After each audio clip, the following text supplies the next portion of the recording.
Welcome back again. So here's our post work here, and as you can see, get this to zoom in.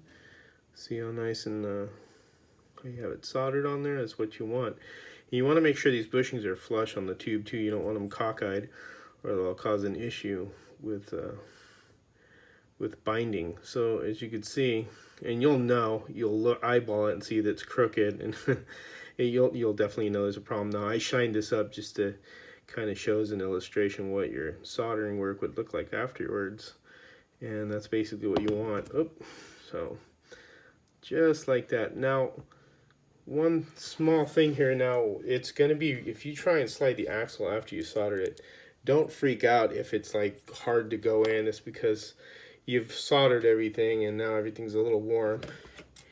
You could get a pin vise, but that's what this is. You get them from Amazon, and this is a I can't remember the size of this drill bit here, and I cannot see what it says because they're so tiny in the numbers, and I'm so blind nowadays.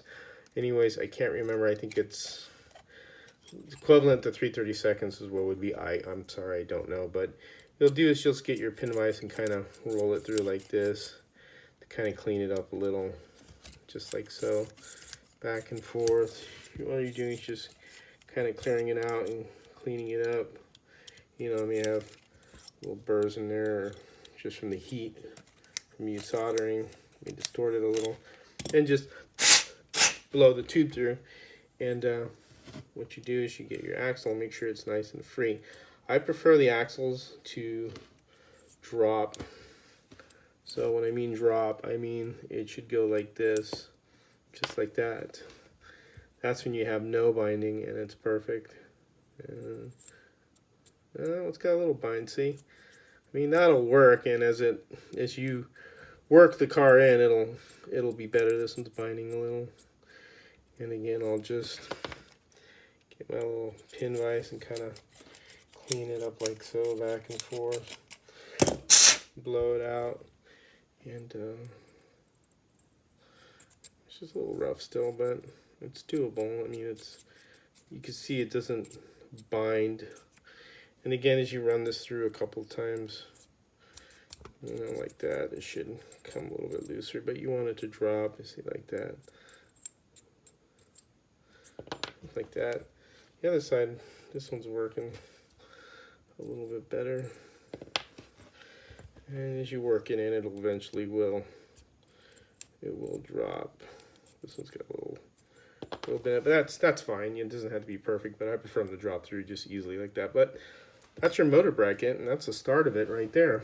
And then we'll do rails later on, but I just want to show pretty much how to do this portion, because this is the portion that you'll start with, and it's always with this part right here. Now you will leave this intact here. I know it's going to leave a question, well, how am I going to put the gear through this? So once you get everything soldered up, this leaves it kind of like a little structural integrity right here as you're soldering, because as you heat the whole thing up, if you cut this off prematurely, it may also shift these ends as they're not connected together. So it's always best to solder everything together and get your chassis all set, and then the last part will be cutting these down so you could have room to put your spur gear in, and the pinion gear will come through here and stuff like that. So that'll be covered later on, but that's basically the start of it right there. And that's it from Area 51 Raceway. I thought I'd show a video on this part. Not hard to do, anybody could do it. And that's it, and have fun racing.